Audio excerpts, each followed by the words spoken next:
studied in France French cooking in Lyon with a wide variety of training, including fish and meat cooking, bakery, pastry making, cheese and wine, and making chocolate from bean to bar.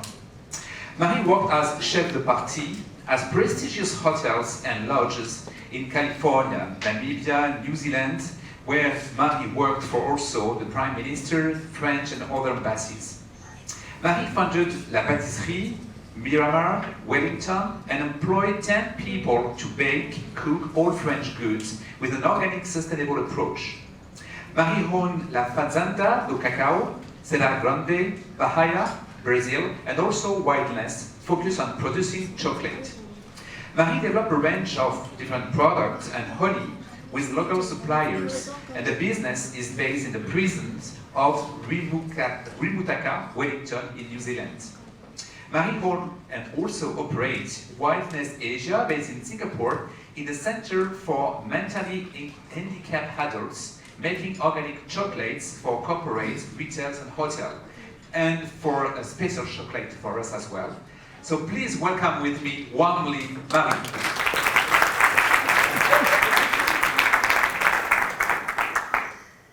So, thank you for receiving me today. I'm very happy to be with you.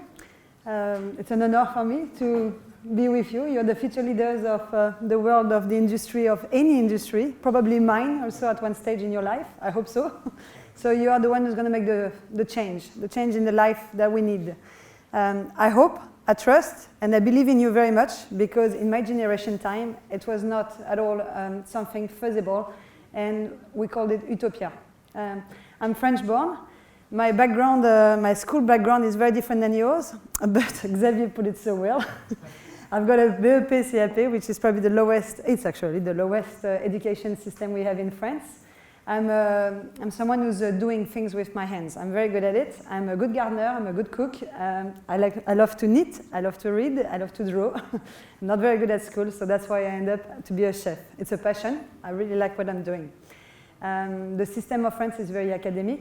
You're sitting on the chairs here. I know it's tough. At 14, obviously, I was not very good at school. I grew up in a school where it was a monk school. It was a church school.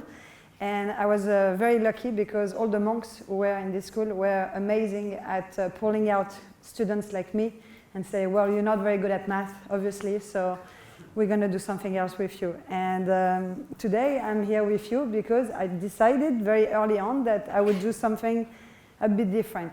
Caring for others came very late in my life. So I come from the countryside of France. I spent most of my life after that abroad, overseas, in New Zealand, in Brazil, in Middle East, and now I'm in Singapore.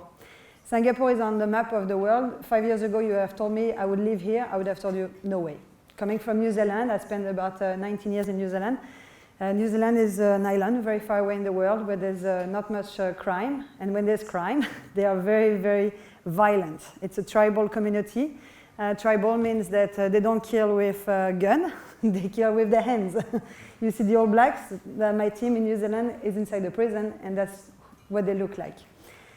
So onto the chocolate. We're not going to talk much about chocolate. There's far better chocolate maker in the world than me. I'm not especially good at it. I'm doing a very fair, honest chocolate. Everything is organic. We're going to talk about the way I'm making it, the way I approach business. So the way that I do it, the business, could be replicated in any other business. It's a chocolate when I'm making. Tomorrow you're going to make maybe a drink. You're going to make clothes. You're going to make shoes. I don't know. God knows what you're going to make. But you can have an approach to sustainability. And I think that's what we need for the future. And not just sustainable, we need to be also social. In our world today, the inclusive society, it's a new word, like social enterprise. That's what I am today. Social enterprise, 8 years ago, there was no word for it. Today, people, when you talk about social enterprise, they know what it is. A social enterprise is a company who's running as a business. It's not a charity, it's not an NGO, but it's running as a normal business. The only difference is we run a bit differently. We are more caring for the environment, we're more caring for the people that we work with. Usually we work a lot harder because nobody knows who we are and how we do things. So your generation when you're going to come onto the market of work, people are going to know if you decide to have a social enterprise, they're going to understand straight away because we are making the ground for you for the future. So I'm based in New Zealand. In New Zealand, I started this chocolate company, and I draft a plan, a business plan, and I decided, okay, I want to make chocolate, I want to make this, I want to make that, I want to learn, I want to work with people like this, I want to have that much income, I want to have a way of life good. In New Zealand, I don't know if anybody's been living there, but we have a wonderful outback country. We have lovely oceans. And when I started my work, I contacted students like you to help me to start my startup, to do the work. Because in chocolate making, you have up and downs. Very busy, not busy at all. Very busy, not busy at all. So you can't pay someone all the time. And when it's not busy, you don't want to pay someone, basically.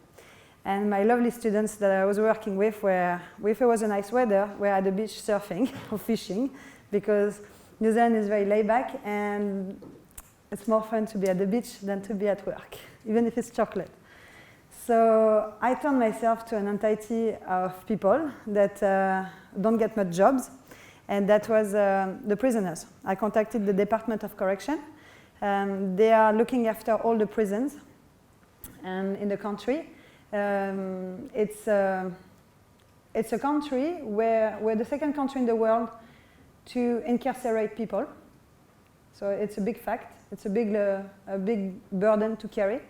But we're also one of the main countries to release without coming back. So in France, we punish a lot. We go to jail, but they keep coming back because there's no programs, not many.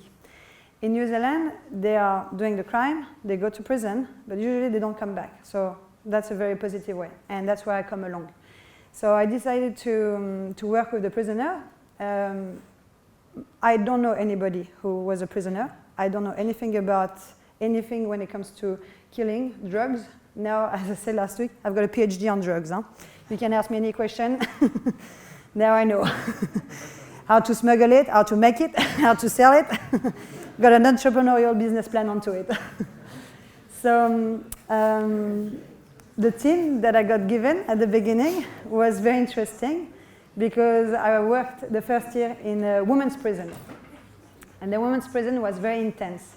Very intense in every way because most of the people who are behind bars, their education is usually low. Writing and reading is not very good. Their understanding is not especially good either. They are coming from low social background, so they don't have a good education, a good strong family power. There's usually violence. There's a lot of violence in New Zealand. And it's a very peaceful country, but there's a lot of violence among the family and the tribes. And the tribal system is really something very the islands from the Pacific and New Zealand. We don't have that in France. So for me, it was a brand new world. I come to a system where it's very different. Then I started with the woman. We started to work together. And after 1 year, I decided that there was time to go because the women were very intense with me.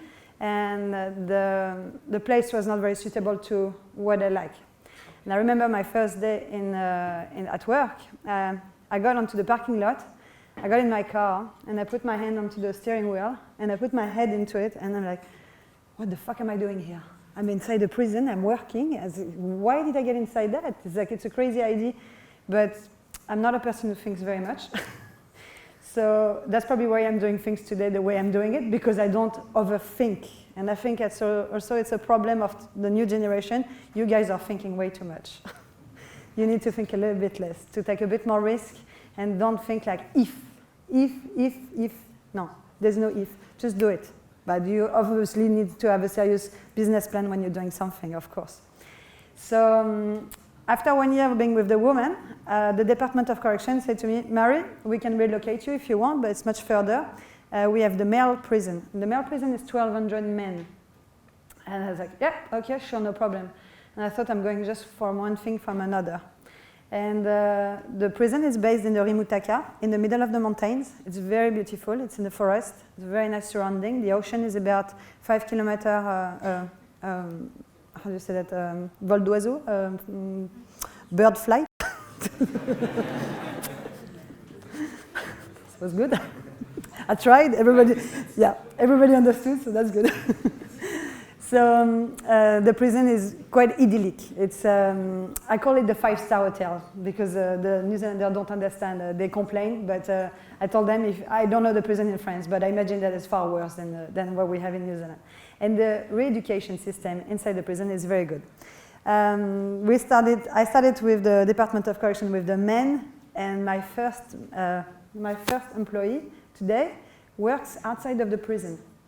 For 27 years, he was not allowed to work outside.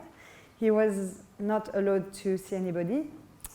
I work with the most famous murderers that we have in our country. So meaning they're the cream of the criminals.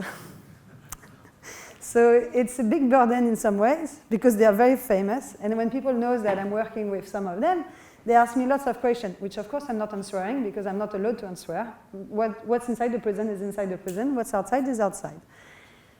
Anyway, today this prisoner is out and he's working during the day and he's sleeping inside the prison at night. It's what we call rehabilitation. He's an employer. I'm very, very happy that he got a new job and he's doing extremely well. I saw him in December for the Christmas lunch that the prisoner organized for me. And I had almost tears because I'm not gonna have that. This man has spent a lot of time in prison. Of course, he's done a very stupid crime, like most of them anyway. And he paid his tribute to the community for spending a lot of time in jail. And in jail, when you stay in there, it costs to the country 110,000 New Zealand dollars, so it's about 130,000 Singapore dollar per year per inmate. Who's paying for that? Who do you think pays for that? Any idea? You. The tax-paying rates of the people who are working. So your future generation, when you're going to be at work, you're going to pay for people to be behind bars. Ideally, economically, it's not great. So we need to make sure that they don't stay there 27 years behind bars to be rehabilitated, because honestly, I don't like to have my taxes paying for people doing nothing behind bars. And that's where we come along. And I don't say we need to forget, but we need to forgive. And that's a very, very hard thing to do. I have not been raped. I've not had any problem. And I know it's easy for me to say to forgive. But a lot of time when I talk with the victim family, then, when they come to me and they are very aggressive, I say, yeah, but what do you think is best? We keep them behind bars. It's cost a lot of money for the community, and this is not good for our country. So that's my number one employee. And then I have a second one who's been released, and I have a third one who's been released, so I'm very happy. And those two others are released for life after spending many years behind bars. Both of them are doing very well. They're working. They're very good. Now, I'm working with a team, with a very different team. After a few years working with a single entity of people, so one-to-one, now I'm working with a whole team because we also do the printing behind bars. We have the printing, we have the packaging, we have the dispatching directly to the customer. So when the customer receives his goods, it's coming from Rimutaka prison. You imagine my first customer, they listen to the story, they get it and all that, but after when they receive the first order, they look, it's coming from a prison? Yes, it does. It does come from a prison. We teach them how to do this whole process. A few years ago, I would have never believed they would work like that. Today, I'm here. I'm here with you. I don't run the company. Who's running the company? The people who are behind bar. Those people have no cell phone, no computers. We have a pen and a pencil and a paper, like a little booklet. And it's working. No social media, nothing. I can't take any photos anyway. I can't bring my phone in. I can't bring my computer in. So today we're in the era of social media. All of you on social media. I just learned last year to put Instagram on. It took me 6 hours on my phone.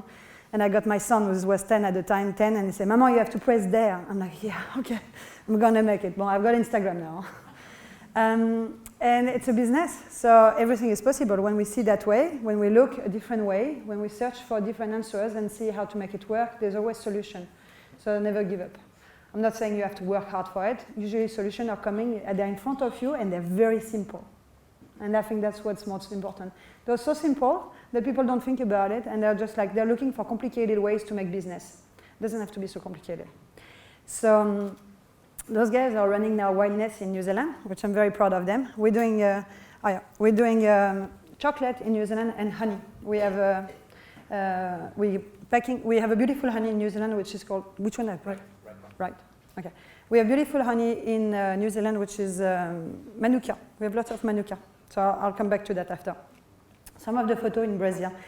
In Brazil, we grow the cacao. I'm very lucky to be in partnership with Barry Callebaut. Barry Callebaut is the largest company in the world for cacao making, for cacao growing. They're processing the cacao for us. Hey, I just learned last week, I had a screen in front of me. I keep doing this and that. Today I'm not going to do it. First photo is to show you how big the ecosystem is. We need big trees and we need small trees in the forest. That's what we call food forest. Very important for the ecosystem. You've got the cacaos growing onto the plant, the green one. You've got the flower of the cacao you can see on the tree. You've got the harvesting and the pods you can see. Most of our cacao is coming from Brazil, and a lot of it is coming also from Asia. Our chocolate is a mix, is a blend of different beans together. Why? Because I don't use any, it's a vegan chocolate, so I don't use any milk or any dairy product. So what you need to do to bring smoothness, you need to mix beans together. But when you're in Brazil and you have to mix it with a bean in Vietnam, you do not have machineries on the spot. So you really need to know what you're doing, because basically it's not the bitterness when you eat the beans. The beans is the last one, the one there, is the quality control. So we do go first fermentation, second drying, third the quality control to check if the beans are good. And on the properties that I work with Barry Callebaut, we're working on organic and sustainable. Child labor is number one in our industry. We're fighting every year with mining industry. The mining industry and the chocolate companies are very good at hiring children. You do not have children, obviously, yet. I hope so. It's quite of a something. Children on the farms is a very, very recurrent thing because they go help mommy on the farms. So by removing women from the farms, daddy works. And daddy used to drink a lot of alcohol. Now daddy drinks less alcohol, and now daddy works, and mommy stays at home with the kids. It's a bit idyllic what I'm saying, but it's the big picture is to have more men working than women working. To say that, when you buy chocolate, whatever you're buying, you are in charge of the dollar you're going to spend or your euro you're going to spend. When you buy cheap chocolate, who's behind it? It's a child. So I know you all know about it. You're all very well educated. You all have smartphones. You read a lot of stuff. You know about sustainability. When it's cheap, it's made by someone, and someone who's not paid, and someone who's badly paid. Someone who's not paid is the kid. Someone who's badly paid is his mother. So a $2 chocolate bar from a vending machine is great, it's satisfying, it's sugar. Sugar is the third industry for child labor. And the fourth is palm oil. So when you eat a cheap chocolate, you've got sugar, palm oil, cacao. So you have the perfect combo of the most amount of kids on the working force, which is not really good. So of course it's cheap, but at the end of the day, who's paying the tribute? Not you, that's them. So that's where you can start to be social. On your own dollar, with your own money, you decide what you're buying. Whatever got lots amount of sugar into it, you're participating heavily into the child labor. Just it's a food for thought. So on the farms, we have animals and we grow lots of other things. There's caoutchouc, here it's nutmeg. The red one is nutmeg. I don't know if you know what it looks like, but it looks like that. We've got no cars, there's no mechanics, for harvesting cacao, it's a very intensive labor made by men. There's no machineries. You can't pick up with machines cacao. And then after you have to break them, I don't have the photo of that, but you have to break them, each pod that you're harvesting, one by one with a machete. So the guys are sitting on the floor, they're cutting the machete, and one by one they're removing the beans out of the thing. So it's a very, very labor intensive. And that's why it shouldn't be so cheap. Because those guys are working hard. It's very hot. It's like Singapore, so you all know the weather in Singapore. In Brazil is the same, or in Vietnam is the same, even more hot in Vietnam than Brazil. So it's not very enjoyable to sit for 12 hours a day and cutting cacao pods, as you can imagine. That's not a dream job. Today we have less and less farmers. We lost 1 million farmers over the last year, in a 1 year period. So there's not many left in the world. it's not a job who's going to continue, because enjoy the chocolate, the future, you're not going to have so much. Banana is the same thing. Chocolate and banana, your children will not enjoy the banana that you're eating right now just buying at the cafeteria. And the same for the chocolates. Because the main problem is the labor and also the natural environment. There is a cycle in plants, and it's the same. After the cacao, this fruit, who's in the first picture, is called cupuaçu. Cupuaçu only grows in Brazil, and I bring it back here, and then I make chocolate in it. The way I work needs to be extremely simple, because the business in New Zealand is with prisoners, and the business here is with mentally handicapped people. So everything, when I make a new product, or whatever I think about the company, I need to make it like if it's a little kid who's going to work with me, who has no experience of whatsoever. So the way we make our chocolate is very simple. The cupuaçu is this fruit, the big one. This one is hard like a coconut. So again, very labor intensive. You need a machete, one by one, and then cut it. And then after you've got to cut with the scissors, there's 33 stones inside the pod. And the cacao has 34 stones in average. So all those jobs are extremely labor intensive. The cupuaçu, we keep the flesh. The cacao, we keep the bean. Here's my team in Singapore. So now that's what we're going to talk about. So when I came here, I think some of you know maybe a bit more Singapore. It is a country who is very agreeable to live. It's very different probably from France, very different for me from New Zealand. It is not a social country, but it's becoming social. The government is pushing very heavily on to becoming more social, more sustainable, more environmentally friendly. And I think what we see the change, I was saying early on, is in France it will take forever to change things because it's such a long process. In New Zealand, you change things. When I started in the prison, the board of directors of the prison asked me on a Thursday to come for a meeting to present my business plan. On Monday I was starting in the prison because that's New Zealand. They don't need a lot of time. They're taking decisions very quickly to change things very quickly. And Singapore is catching up very quickly to the problem that they had. The mentally handicapped situation in Singapore is not very good. They have a very low birth rate here, and a very high handicap birth rate. So it's not very nice. One of the main problems, I would say, for the country is the fact that the woman like me who are pregnant, you have to pay to know if your kid is handicapped or not. In France it's free, in New Zealand it's free. We are in the second richest country in the world, and you have to pay for that. I pay $1,780 to know if my baby here was an handicapped child. Do you think that people do that? Of course not. So what happened? The rich paying, they know about it, so they don't keep the baby most of the time. But the poor who can't afford that, they're keeping the baby. So most of my team is coming from a low social background too. So I'm in the same situation around. So it is something that the government has to change, I think, for the health point of view. But today they're here. So today we need to make them part of our society. They're very fun to work with. I install a new rule in October, and I say 1 hug a day, because they are very, very nice to work with. They're very cheerful. The noise level is very high in the kitchen. Most of them are half deaf to make it very interesting. And everything is inox in the kitchen, so it's very noisy. So when you put something down, you will put a cup down. For them, they put the cup down, and you hear this bang. And when you have 17 of them doing the same thing over with every equipment in the kitchen, at the end of the day, my ears are like...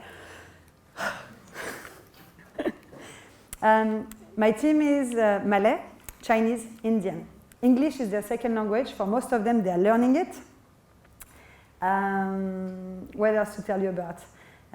They are visually impaired also. They don't see very well.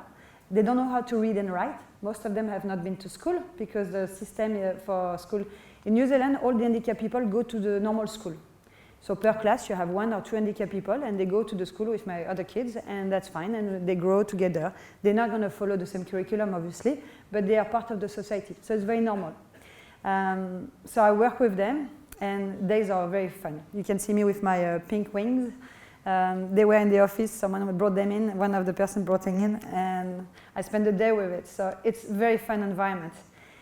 from one week to another, when I go to New Zealand, I work with the people who are in the prison, and then the week after, I work with people who are mentally handicapped. You can imagine that there are so many feelings inside you, very different, very, very different from each other. It's something that in my job, I would have never expected. My background is chocolate making. I spent my life in the kitchen. I've spent my life with a lot of people who are very nasty, because I think most of you knows from France that the chefs are not easy at all. They are mean, very mean, and they are stressed, and they are overworked, and it's not nice. And I'm glad that I got out of it, because I didn't want it to be one of those chefs who will be like that, because I like to have fun. I'm a person who's very lazy on top of that, so I like to have fun and then have good days where everything goes well. So this is the type of work I like. This is very few pictures that I've got inside the prison, so that's the arms of some of the guys in my team. They're fully tattooed, most of them. This is a New Zealand, thank you. This is a New Zealand habit. A tattoo is a big thing there. They represent, some of them for their tribes, but most of them are coming from gang. I guess you're watching American TV sometimes, and the gang is a big thing in New Zealand. So there's 3 big gangs. And of course, when they end up all in the prison, because that's usually where they are ending up, they are fighting with each other, and they have to learn to live together. And that's a very good thing for them to be together. There's a unit inside the prison that is called Harmony. Harmony is a program in New Zealand that you put a murderer, a thief, a kid's rapist, and another rapist or something else, a drug dealer. You put all of them in the same house to live. You can imagine that the killer and the rapist, they're not very good friends. The killer wants to kill the rapist, and the rapist wants to rape the killer. So I make it sound fun, but when you got all the team together, and on this table, I've got the kids fiddlers. Kids fiddlers is the people who likes kids, who likes them a little bit too much. And then you've got the killers, and then you've got the theft, and then after I've got my drug team, my drug dealer team. My drug dealer team in New Zealand is Chinese. They think they come to New Zealand, they end up in jail in New Zealand because they bring drug from China. There's a lot of them. That's a new program, because it's a new big problem of New Zealand. We have Asians in New Zealand, but the entrepreneurial way of being is not exactly what the country needs right now. So they end up in jail with me, and they barely speak English, not at all. The only thing they knew about New Zealand is how to sell drugs, and they didn't last long because they get caught. We have a very good system. We are a very small island, and they get caught. You have 99% chance of getting caught in New Zealand because it's so small. Everybody knows each other, and so it's very easy. Only 5 million people live there, so you end up in this place with me to work at the end. The funny thing I'm thinking about it is my kids, I've got boys, and when the boys are not good together, my boys are saying to each other, "Be careful, you're going to finish by working with mom." And now I work with people who are handicapped here, and now we're here, it's like, "You're really going to finish to work by mom? You're so stupid." So that's my kids' point of view about my work, is at one end, they're going to finish by working with me. So my team in prison was called Harmony. Put me a challenge myself, because I did say to the Department of Correction, one thing I don't want to do is to work with kids rapists. We call them kids fiddlers. And I was categorical on that one. I was like, I have kids, I can't deal with that. It's too much emotional. It's a very, very tricky part of life, tricky people to deal with. And I say no. And one of the prisoners, I was telling him, you know, it's not so bad, you can do it, you can live in this unit, and you need to do that for your reintegration, and you're going to learn a lot of things. And he said to me, but if you're so good at saying it, then doing it yourself, hire them and get them to work with you. You know, that's the moment, the crucial moment where you're like, what am I going to do? Am I going to hire one? Am I going to work with them? Well, now I work with, there's 4 of them that I work with. And I can tell you the first few months I was like literally holding the hands of the murderers next to me, and I can't stand him, I can't stand him. And after I'm like, no, my God, what am I doing? What am I doing? And don't forget, what's my job? I'm a chocolate maker. I'm just making chocolate at the end of the day, and I'm dealing with issues where it's like so not part of my job, but today it is part of my job. So yes, there is a moment where it's very fun in the both cases, either in Singapore or either in New Zealand. They're fun in both ways and very different ways. In the kitchen, we make also lots of desserts. So my main clients are corporates and hotels. So I work with them and we create different things. That's with the Coupe Ouassou. That's our chocolate boxes, exactly the same in both countries. The packaging is a main important thing of the product. Because when you have a packaging that was bad, it pollutes the environment. We have so much trash. We talk about it every day. It's in the ocean, it's in the earth, it's everywhere. We can't avoid it. You go to the supermarket, you're trying to buy something who's got 20 grams of that food, and you've got a packaging who's going to take forever to disintegrate. So it's terrible. Our packaging is printed in New Zealand for New Zealand market, and it's biodegradable. Printed with soy ink, fully sustainable, so very good. Inside there's a sleeve, which is a cellophane, fully biodegradable. The packaging coming from Singapore is printed in Singapore. I had the product in Singapore, I had the chocolate, but I didn't have the packaging, which was very annoying. If I bother you over there, you let me know, huh? You too. I bother you? I'm not interesting? Okay, but just then wait at the end is much better, because it's very hard for me to talk like that. I can hear you on the back. I nearly can hear your questions. So the packaging was made here. It took a very long time to convince Asians to manufacture something biodegradable. And I'm very lucky. There's a company who's very big. It's called NPE. And they are based in Kallang, sorry. And the guy is very, very rich, obviously. And when I talked to him to his team about biodegradable, he looked at me and said, no, it has to be cheap, because everything is cheap. And I said, no, I don't want cheap. I want biodegradable, and I want soy ink printing, and I want this. So the first packaging that you see with the monkey is a foil ink printing, which is very, very expensive.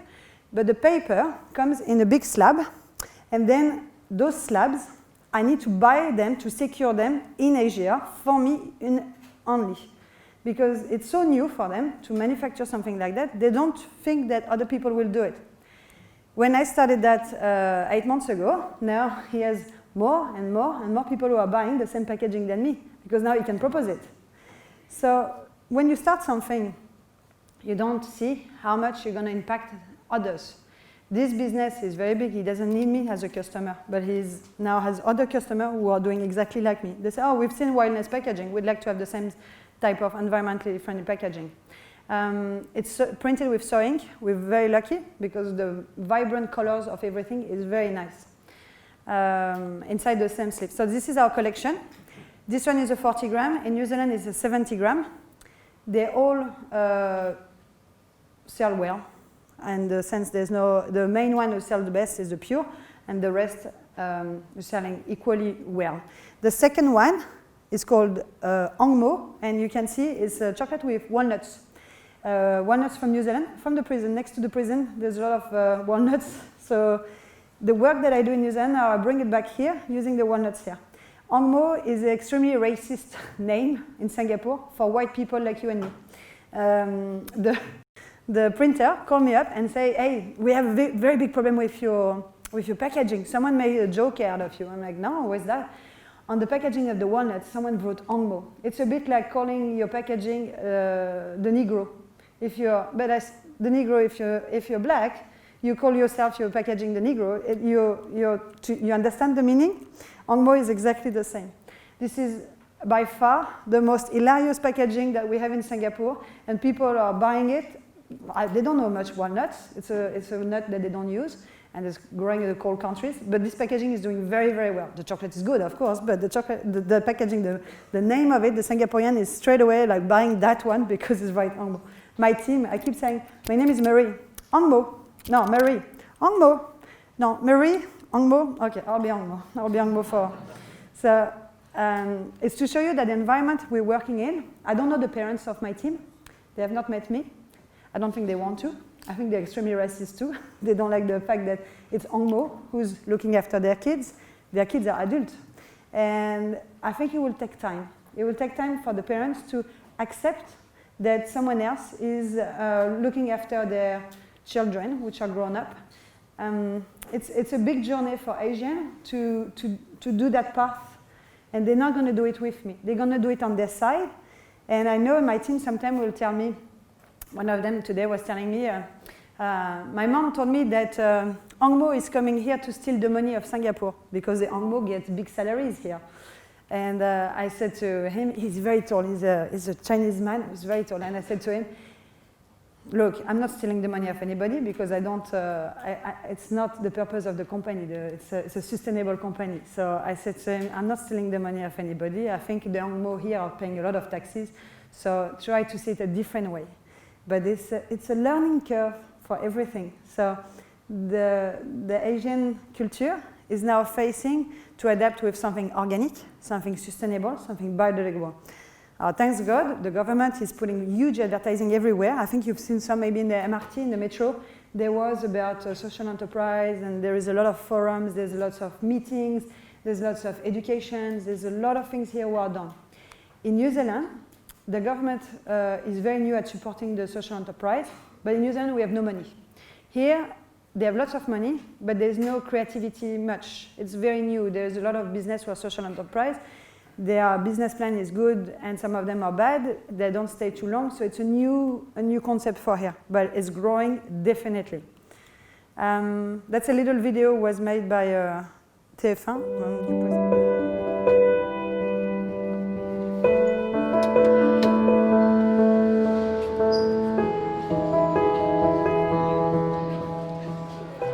Hello, my name is Mary. I was born in France and I grew up there, and then after I moved to New Zealand, and I'm a chef by trade.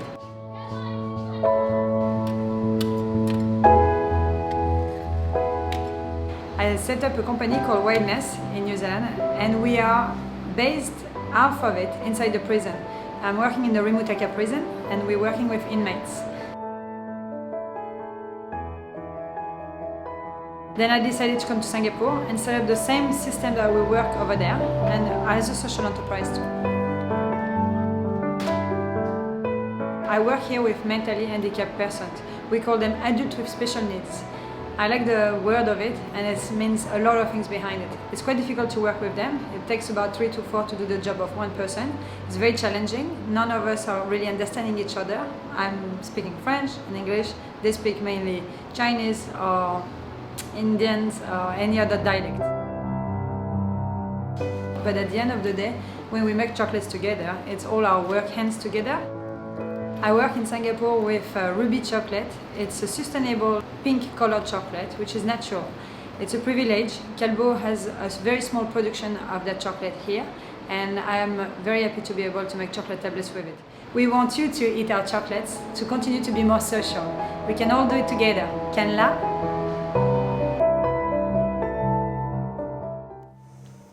Anyway, the journalist came from France. He didn't know I was in Singapore. So when he called me up, he said to me, I want to do an interview of you in New Zealand, inside the prison. It took about 8 months to get him inside the prison. There's a little bit more video inside the prison on Facebook. That's probably the only inside the photos or videos we're going to get from the prison. It was very interesting. And then after he came here and he realized, you're doing it also in Singapore. So ideally, what I'm doing is to replicate in other countries, and to replicate, not me, you guys, or whoever wants to replicate exactly the same thing with another product. A social enterprise means you are sustainable. It doesn't mean you're not profitable. It's not the same thing. We're not an NGO, so we can generate profits, and we can after spend it the way we want. With charities, you have a board of trustees, which is a bit different.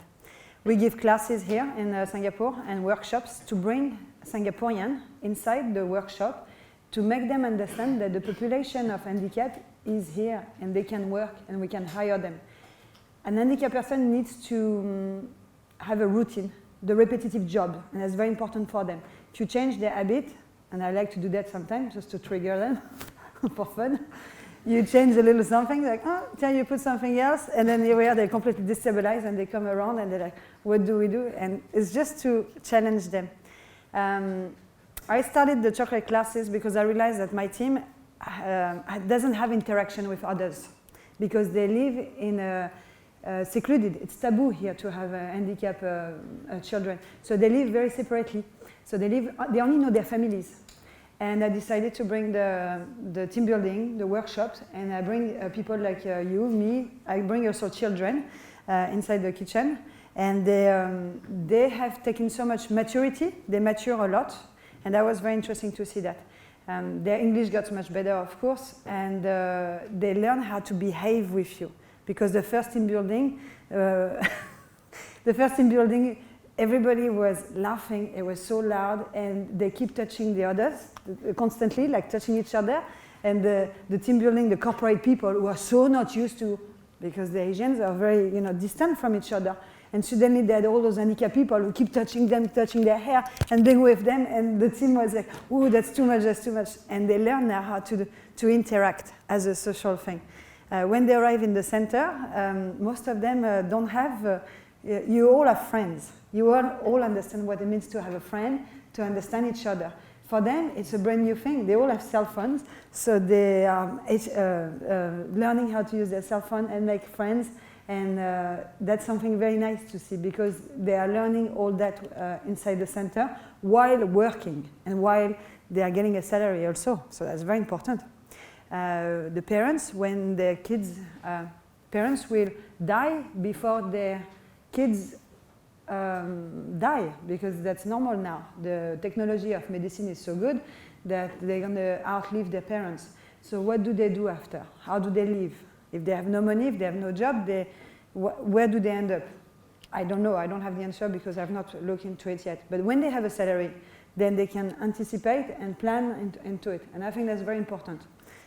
Again, someone who's handicapped costs to the society. With your tax-paying rate, it costs to the society. So it's exactly the same thing than the prisoner. So as you go, you understand that in an inclusive society, everybody does the job, everybody being part of it, and nobody really costs a leg and an arm to the society being sitting at home.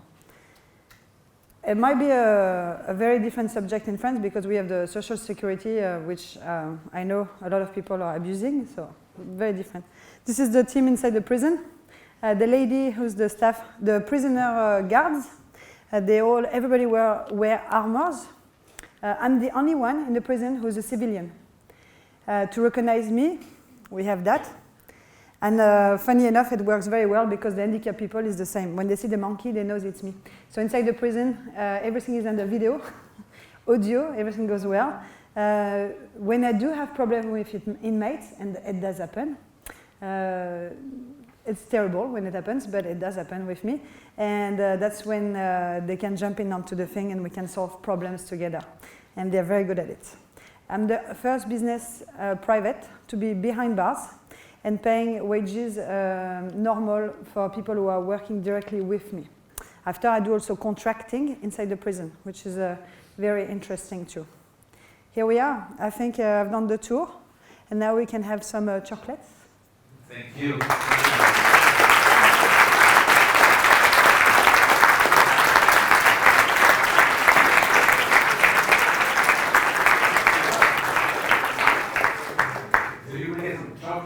Thank you very much, teachers, for helping us to try the chocolates.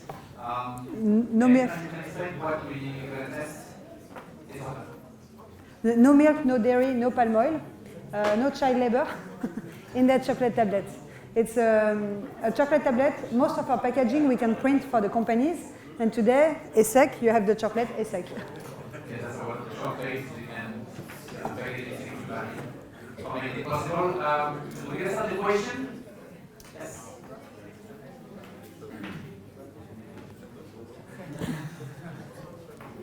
Hi. Thank you very much for your presentation. It was very, very interesting. Congratulations for all the work you've done in your life. About my question, we are all students who are working all the week on future and transition. So I think it will go with a social enterprise. If you could give maybe the 3 best advice to students who would like to work in social enterprise or maybe create a social enterprise, what would it be? for the transition, I'm thinking about big companies that you're going to start to work with. All of you at the beginning, I mean, there's maybe one out of 1,000 of you who's going to start a social enterprise at the age of 25. Maybe one. Maybe that's you. But maybe all the others, and that's not maybe, that's definitely what's going to happen, they're going to work for corporates, and that's them we need to change.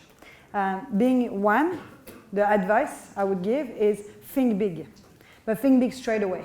Change the corporates. Be the one who's going to be changing the corporates. Go talk to them. You would be surprised how can I say it? How unfamiliar it is to talk with people naturally, being yourself. When I arrived in Singapore, I didn't know one single person, nobody. And when I created the company, people told me, how are you going to do your business? You don't know anybody. I don't have a network. I don't know how to use my phone. I barely know how to do an attach on an email, so you can imagine how far I'm coming from. I went doing that. Hello, my name is Mary. I'm doing chocolate. I work with people who are like that. I can work with you. I would like to work with you, and I want to. Just being straightforward and simple is probably the best advice in business. Because people today are looking at so complicated things that at the end of the day, you don't understand what they want. Sometimes people come to me and they tell me, oh, I want to do this and that. And at the end, I'm like, attends, hang on. I hold a CAP BEP. I don't understand anything of what you're talking to me about. You're going to have to be much more straightforward for it. And then when they use the real words for it, that makes so much more sense. And I think that's what people are missing today. Because when the companies, all those corporates now who are coming to me to ask for partnership, to ask, we want to be part of what you're doing, we want to give you money for this, what do you need, we want to buy your chocolate, what can we do to help you? And I just say bluntly, okay, easy, I need the toilets to be fixed. Can you give me some money for that? Yeah, sure. And that's what people want today. Because having a great product, it's pretty easy today. We have technology to manufacture amazing stuff, like the best shit stuff you can ever find on the market, both ways. But to have a story who's matching that product is very hard to get. When you have a sense inside you of the way you want to work, the common sense, what I call the common sense, and you believe in it, the sales, you don't need, I don't have a salesperson. I don't have marketing, I don't have advertising, I don't have any of that. I don't need it. It's going to be a job for social enterprise. They're going to lose those jobs because then, if you have a good story, then you don't need sell point. The people will come to you and start to buy from you because of what you're doing, and by being yourself. And be simple, because most of the time people think too much when they make business. They are like, I need to think about that. I need to think about that. I need to think about no. Just remove about half of that. Don't think too much. Do it. If your product is not perfect, doesn't matter. Just put it on the market. And then after you ameliorate, you get it better and better. Unfortunately, for social enterprise, it's so new. There is no books. You can't learn from books today. And when I started my company, I used to call it a company good for the community, because there was not even the word for social enterprise. Now there's one. Does that help? Yeah. Okay.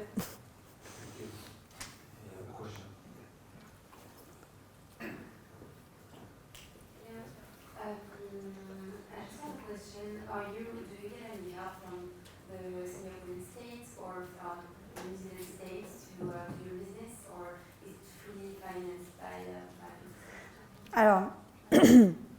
when I started the both business, I started equally the same. I put $5,000 in the business. $5,000 to start with, which is about 3,000 euro in New Zealand. I bought my first few kilos of chocolate, my first packaging. When I printed the packaging, my printer told me it's going to be too expensive because you're only printing 100 chocolate tablets. And I told him, I need to start with the 100. Because if I print 1,000, I don't sell them. Yeah, it'll be cheaper to print 1,000. But I was not very good at math, so I didn't understand. So now I know I need to print 1,000, even if I only sell 200. But I started like that. The New Zealand government doesn't help because there's no money. We don't have money for social enterprise, there's zero. To get a grant is coming from where? Who gives, where do you think the money of the grant is coming from? Does anybody have any idea? Exactly. So basically, I'm using the tax-paying people to create my company. Do you think is it fair? Yes? So I make it work for me to be. So it's not very fair. In Singapore, it's very different. Singapore being the second richest country in the world, and we have a representative here from the government. Thank you, Freya. And she's the accountant. Singapore gave me a grant to buy equipments. And that has helped me tremendously a lot to get it started. And the main reason why is because when I arrived here, I underestimate the need for my product. So I thought, yeah, I will start small, like in New Zealand, and I will gradually start to make money, sell, buy equipment, selling more, get equipment, and so on. When I arrived here, after 2 months, I already had without knowing anybody, I already had all those customers, yeah, we want this, we want that, yes, we want this, we want that, it's getting like suddenly a lot. And then I approached, it's called RAISE. RAISE is a government agency from Singapore. And RAISE gives grants for social enterprise, who they believe in, of course, and where the business plan is secure, where the business plan is really straightforward, and so on. And RAISE gave me a grant to accelerate, like an accelerator. So I could buy, I just received the machine that I ordered in October, the machine to cut chocolates. So instead of making chocolates cutting one by one, this machine can cut 500 chocolates in one go. And when you have an order of 2,000 chocolates per day, then you have to be faster. And all the machineries I have are designed not for handicapped people and not for the prison because they've got blades. So all the people that I'm working with now in the chocolate industry, they're like, we love your story, we love what you're doing, we'd like to help you, we're so happy you want to buy an equipment from us, we're going to give you a good rate. And I say, that's wonderful, and I'm very blessed for that. But the other thing is we need to change that machine to be secure. And that's one thing. When you work with handicapped people, they love to put their hands into things they shouldn't, like little kids. And they put their hands into the blade or into the machine, and then it's like, oh, no, you can't do that. Or they put their arms into the flowing chocolate, you know, there's a flowing chocolate. Yeah. When I do team building, most of the people are doing it, oh, there was an accident. Yeah, right, and after, I do eat my share amount of chocolate also, don't believe me. So. Hi, and thank you for the presentation. I have a question which is in fact related to your answer right now, but more oriented on the human management. And it's about a transition from New Zealand to Singapore. As you said, you replicated your model, but with people who are very different, and they have different needs, different issues. How did you manage to do this transition efficiently, and did your experience with the prisoners, with the criminals, help you to manage mentally ill people? How did you use your experience for the management? Very interesting, because it's two different approaches. In the prison, when I work with the guys for the last 4 years, in the prison when we work, when I talk to them the same way I talk to you, we understand each other. When I tell you, you're going to package the chocolate white, you put the white into the white chocolate packaging or the dark into the dark, it makes sense. When they do wrong, I'm very mean. Like, what do you think you're doing? You cost me, it's a social enterprise, so I can't lose money.